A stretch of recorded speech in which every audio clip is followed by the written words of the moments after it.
An unusual chatter and chirping woke Sunrah, who was dozing on the wooden balcony. The cries filled the courtyard, where the broad leaves of 3 banana trees shaded a collection of large pots filled with twining plants. Under the balcony, a laurel tree was in bloom, and it was from there that most of the noise seemed to come.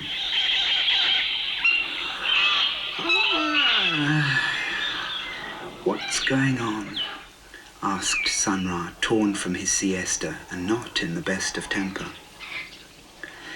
The sun shone fiercely on the grass-edged flagstones of the courtyard. The balcony, however, refreshed by the perfume of the laurel tree, remained in the shade. Sunrah knelt down and peered through the gap between the wooden boards. At first he saw only spots of sunlight dancing in front of his eyes. The row became deafening. Finally, he made out smudges of reds and blues. A Carolina parrot, greener than the surrounding leaves, looking out from the lower branches, the orange feathers on its head quivering with indignation. It was glaring at the top of the laurel tree, where a grey and white mockingbird shaded itself under a flower as if it was an umbrella. And to think that we came here because we didn't want to be overheard. Naturally. You have to get your word in. You've taken the best place and donate speeches from on high. The mockingbird drooped one of its eyelids, then the other. I'm really most terribly sorry. He did such a good impersonation of the parrot that Sunrah nearly burst out laughing. The parrot disappeared among the leaves in a huff. Looking carefully, Sunrah could now make out a cardinal bird, a bluebird, the multicoloured eyes of a peacock, and, preening itself vainly on a small branch, a tiny hummingbird with a ruby throat. The cardinal shook his scarlet crest and called the meeting to attention.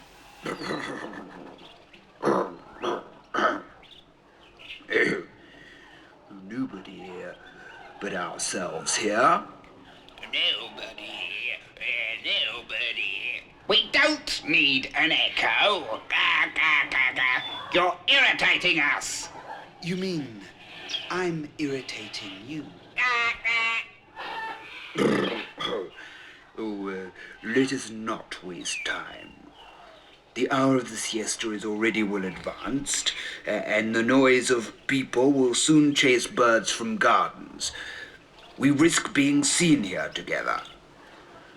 I have called you all here to announce his coming. At this mysterious news, even the hummingbird stopped preening itself to pay attention. Coming soon. Very soon. He can't be far from here. He will arrive this evening or tomorrow if the calculations of the peacock are to be believed. If they are to be believed? If they are to be believed, indeed. My calculations are always correct. None of my family has ever made a mistake since the first peacock ever walked on the earth. And following the calculations of my ancestors, together with my own, he has to appear at the 3,000th moon. This is a solemn moment. Until now, no one has managed to kill him, because nobody knew how to do it alone. But I believe that together we will have greater success. Who is in charge of the secret? I am. Tell us. Tell us. Tell us. Tell us. Tell us. Tell us. Yes, Bluebird. The time has come for you to share your secret. Well, it has been 3,000 moons since he last came by, avoiding all our traps. Then he left again, younger and more beautiful than ever. More beautiful even than I. More beautiful even than I. More beautiful even than I. beautiful even than I.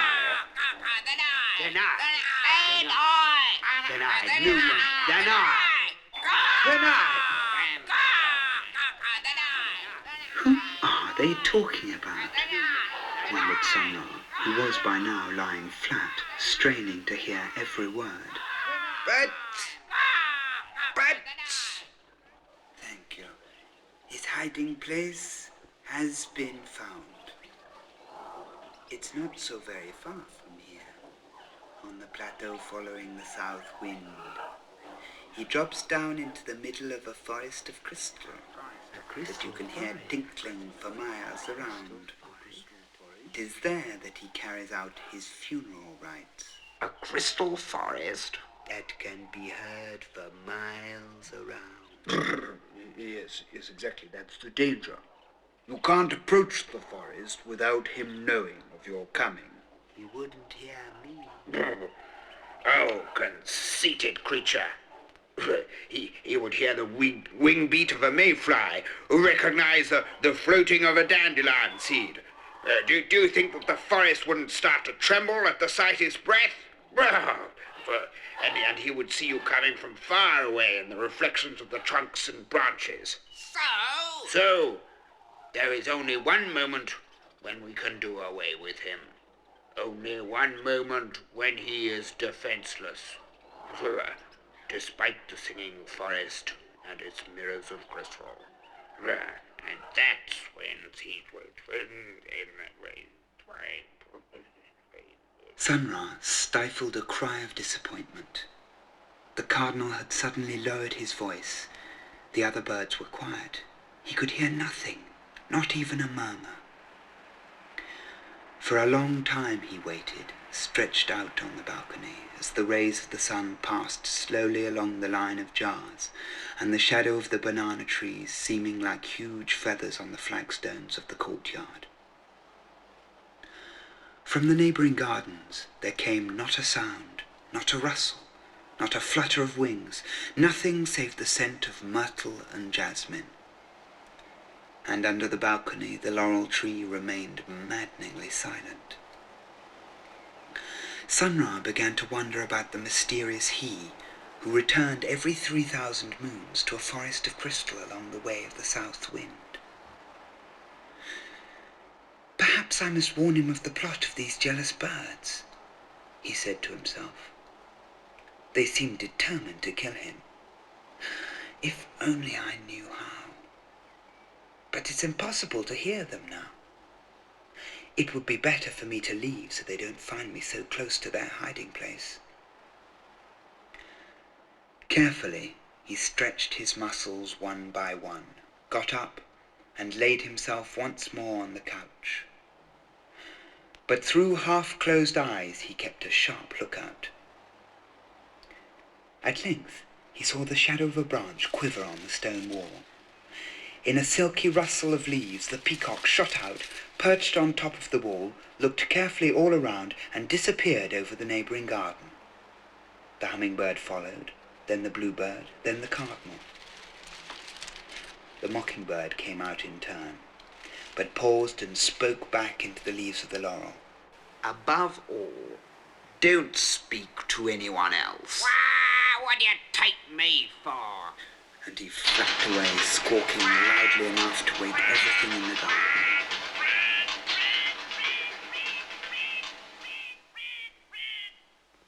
All fell quiet. Sunrah was left alone. The sun was less high, less hot. The siesta was over. Milo appeared suddenly, peering sleepily from between two of the large stone jars. Milo was Sunrah's dog, a spirited, shaggy-haired terrier. Sunrah whistled gently. Milo, we have to go away. We have far to travel before night. Milo was instantly wide awake and gave a dangerous-looking leap, barked and followed his master.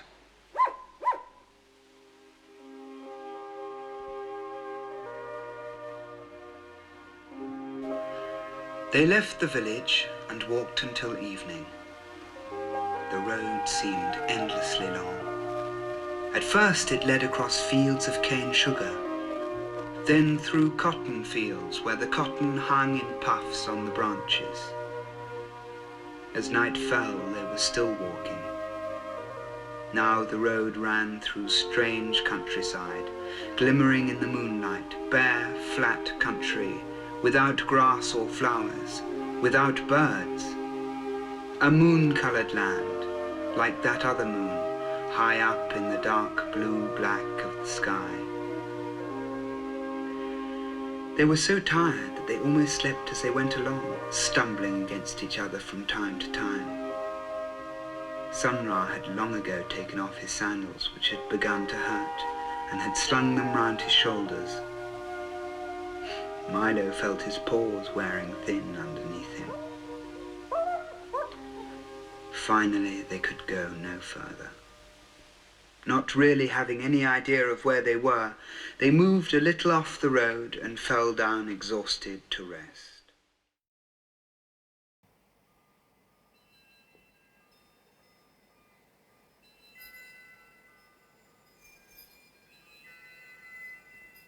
Suddenly, they were both sitting bolt upright, staring at each other in amazement. Upon the wind, they could hear a music they had never encountered before. One clear note, and then another, and then a shower of others, some from nearby, some from further away, some shrill, some so pure that they passed by like breaths of air. "The forest," murmured Sunrah, enraptured. "The forest that sings." During the night, the forest sang from afar upon the breeze. The moon was hidden. The night became very dark. They got up and walked on, guided by the magical sounds. Little by little, they seemed to draw closer, so close finally that it seemed to curl around them in spiraling ripples. Sunrah reached out and touched something heavy, smooth and cold, hanging down like the branch of a willow tree. He gathered the leaf of crystal from the shadows, and together they sat down to wait for daybreak. But fatigue and the shivering trills of the forest conspired to lull them into a deep and dreamless sleep.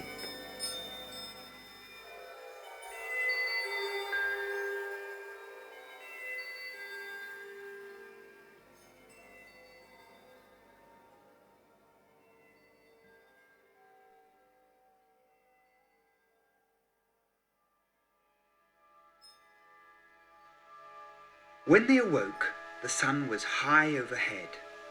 They had slept until midday. The wind had fallen and the air was quiet. But what made Sunrah gasp was the sight of the forest spreading out before him over the bare ground of red clay. The sun was reflected from every leaf, throwing out sparks, fountains of stars, 1,000 bursts of silvery light. Sunrah grasped hold of the branch of a tree and tugged it. The whole tree trembled and began to tinkle like the pendants of a chandelier.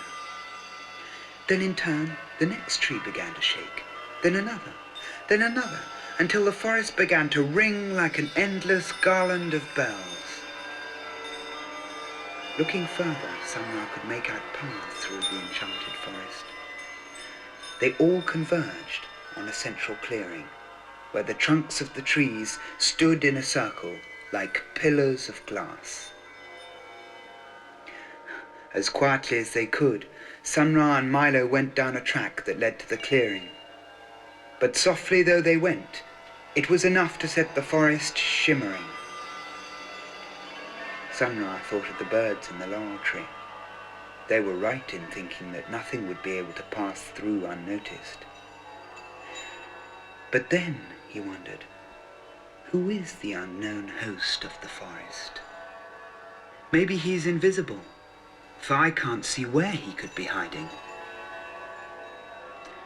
At that moment, as they arrived in the center of the clearing, he saw something fall from the sky and land at his feet. He bent down, and there, lying on the red clay soil, was a long, slender, shining feather of gold. "It's fantastic," he murmured, looking all around. There's nothing at all in the sky. But as he gazed up into the sky, he was dazzled by the blinding sun and the myriad reflections from the mirror-like leaves and the branches of the forest, and was forced to close his eyes. Then he felt something soft and warm brush against his chest, cover his shoulders and slide round his neck and cover his face. When he opened his eyes, he could see nothing but patterns of silver and gold.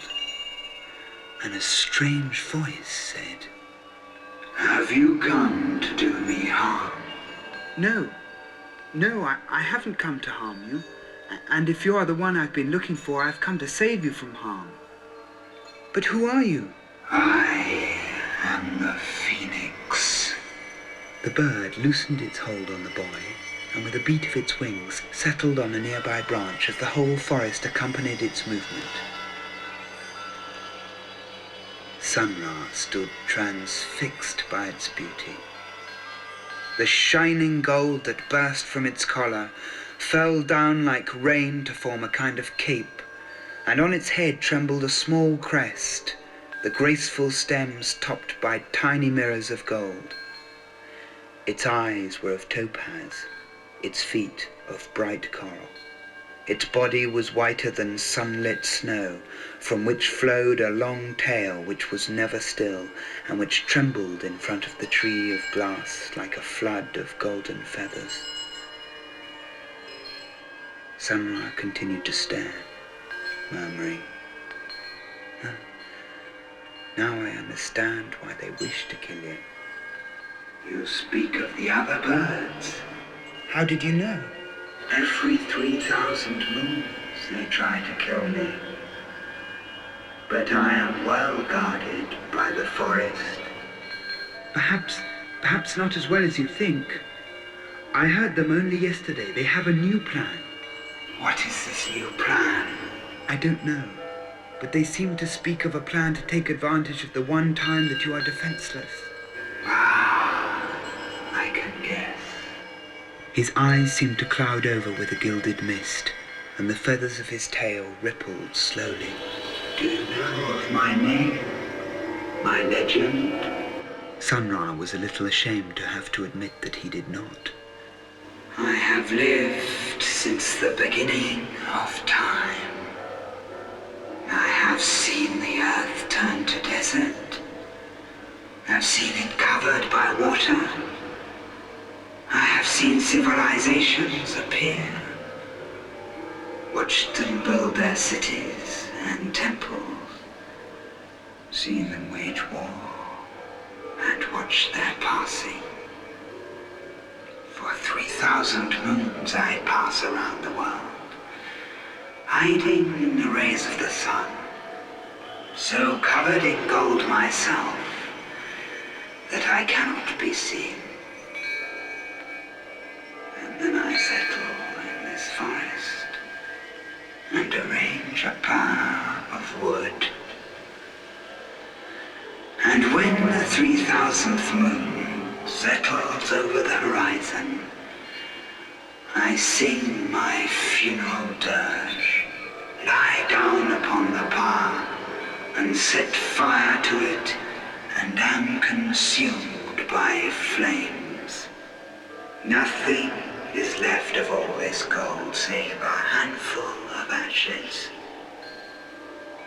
But from those delicate ashes, I am reborn. I, the Phoenix, for another 3,000 moons, rise again, as incomparably beautiful as before, while the forest sings at my every movement with its leaves of crystal. And I leave to trace my flaming path like a royal crown above the earth. The phoenix fell silent. Without taking his eyes off the magnificent bird, Sunrah gently stroked Milo on the head to reassure him that he wasn't dreaming. So you can never die. But yes, I die every 3,000 moons for a few minutes. Don't you see? Of what use is a forest of crystal when I am nothing more than ash, when I can no longer see nor hear, when the faintest wingbeat of my enemies can disperse me, sweep me into the air, and prevent me from ever being born again? These birds, or their ancestors, have tried many times to kill me. I have done nothing to them except to have this dazzling plumage that so arouses their jealousy. Only before, they never discovered my weakness. They always tried to attack me whilst living, alerted by the forest of crystal of their coming. I would hide in the rays of the sun, and they found nothing here save the transparent leaves of the trees, ringing madly as a result of their flight. But this time... The bird seemed to shiver, and he bent his neck and hid his head under a wing. The trees stirred, vibrating gently, and the sound went off to die in some far corner of the forest. Sunrah took a step forward, raised his hand, and timidly caressed the silken feathers. Listen, I will be here. I could stop them. Don't you understand? For each one that you manage to catch in your hand, 100 others. There are only 6 of them altogether. The wings of a bee would suffice to disperse my ashes, let alone the feather of a single hummingbird. And what if... Oh, you must trust me. I have a plan. When must you be consumed by your funeral pyre? This same night, when the 3,000th full moon appears over the horizon. Good. The birds won't approach until they see the flames. They are too scared of being given away by the noise of the forest. Just do as I say, and we shall save you. The phoenix flew up, beating his wings, his tail floating behind him like a great luminous trail. He turned for an instant in the sunlight and came back to perch on Sunrah's shoulder. What must I do? First, we must look for wood for the pyre and build it here in the clearing. The phoenix lifted straight into the air and seemed to melt into the sky. Sunrah narrowed his eyes, but looked in vain for his new friend, seeing only the signs of evening written in the pinky hue of the sky. As the sunset fell, the leaves of crystal around him flashed and sparkled like jewels.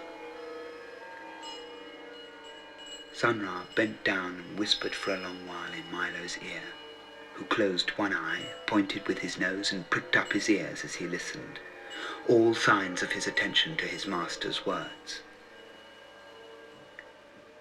A small branch of wood fell in front of them, and the phoenix settled down before them. I have seen them. All 6 are there. The bluebird, the parrot, the mockingbird, the hummingbird, the peacock, and the cardinal. They are hiding in an old oak tree along the road that comes from the south. Did they see you? Yes, I think so. That's good. They know that you build your pyre in the crystal forest.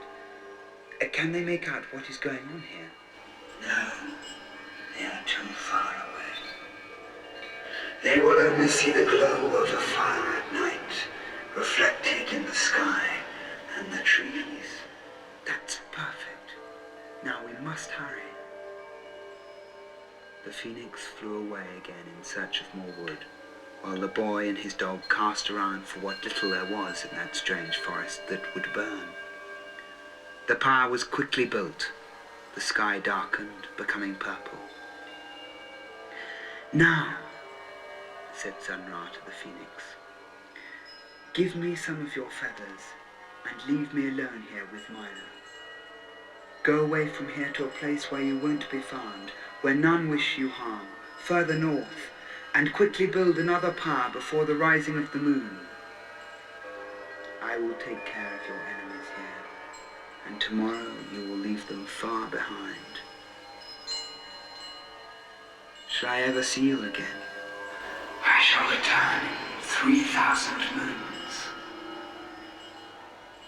Though for you, that is too long a time. Yet for me it seems no longer than the time it takes for a flower to bloom. Tomorrow I will stop for a moment to see you before I go on my way.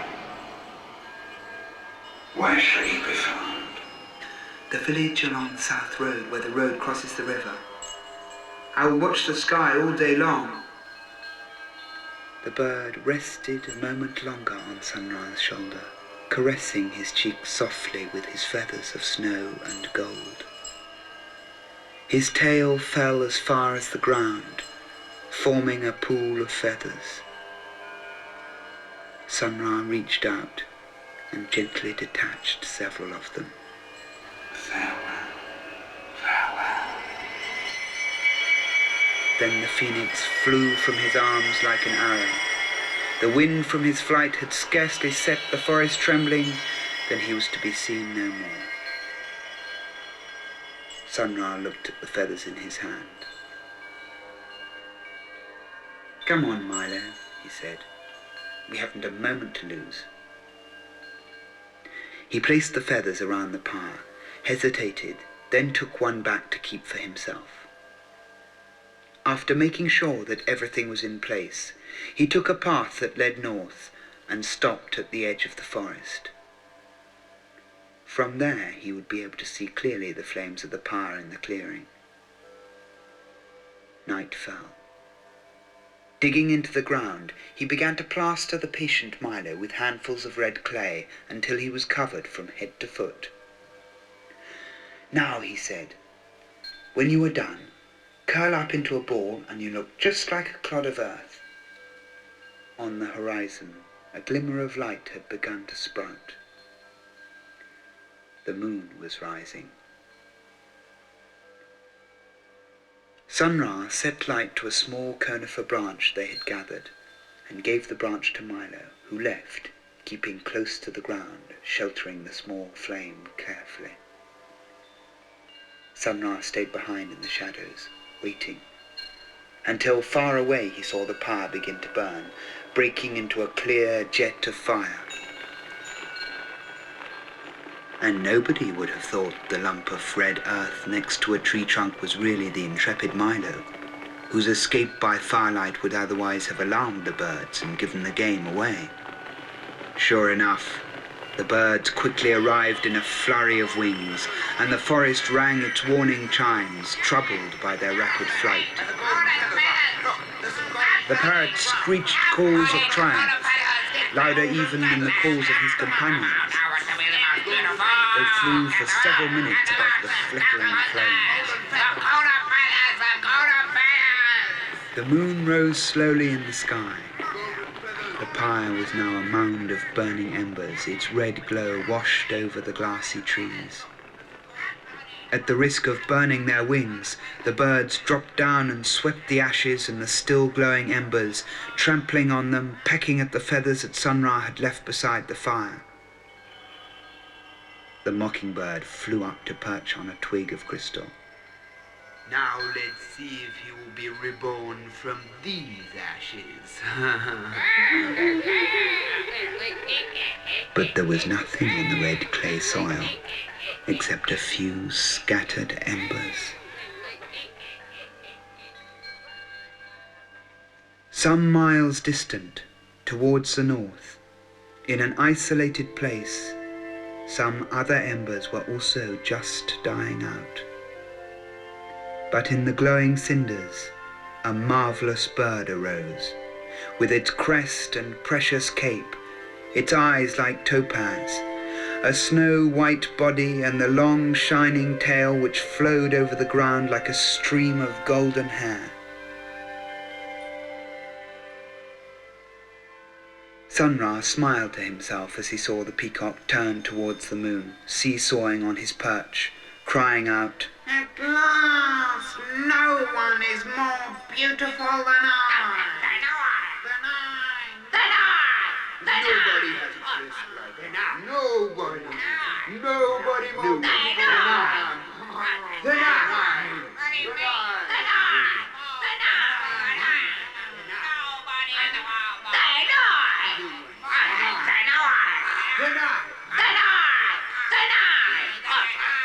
Then, puffed up with their victory, they flew off towards the south, though not before they had trampled once more through the ashes to relieve any last doubts. Sunrah let a little time go by, then whistled for Milo, who came trotting back, jumping and turning somersaults, trying to get all the mud out of his hair. "Let's go back," said Sunrah, after brushing him down as best he could. "We must be home by morning to see the phoenix pass." And they turned their backs on the crystal forest, which sang of their departure like 1,000 nightingales.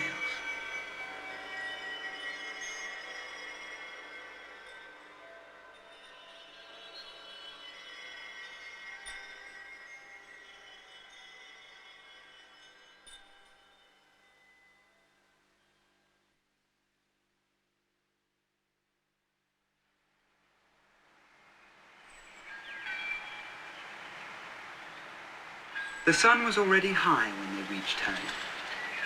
As soon as they entered, they saw the mockingbird sitting smugly on the laurel tree under his umbrella of pink petals, and in a bell-like flower of yucca, the hummingbird who was comparing with pride the dull white of the flower against his brilliant ruby throat. Sunrah and Milo slumped down in the shade of the veranda, exhausted by their journey. And then suddenly, a clear curling shape, like a long wood shaving, floated down from the sky, turning in the air, and settled on the paving stones of the courtyard. The hummingbird watched with astonishment. The mockingbird jumped out of the laurel tree, mad with rage. A golden feather. Look, A golden feather? golden feather. At their cries, the cardinal, the bluebird, and the peacock screeched from the neighbouring gardens and came flapping up, rage and frustration almost smothering their voices. I don't believe it. It's a golden feather. No! A golden feather. A golden feather! A golden feather.